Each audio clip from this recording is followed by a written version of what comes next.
यार के जो जिगर यार जुदा थे त पोइ छा कजे।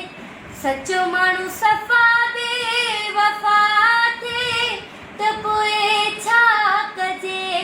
कारो धागो वटाए बधे या पाणी पढ़ाए पिए। कारो धागो वटाए बधे या पाणी पढ़ाए पिए। यार के जो जिगर यार जुदा थे त पोइ छा कजे। सचो माण्हू सफ़ा बेवफ़ा थे त पोइ छा कजे। कारो धागो वटाए बधे या पाणी पढ़ाए पिए। कारो धागो वटाए बधे या पाणी पढ़ाए पिए।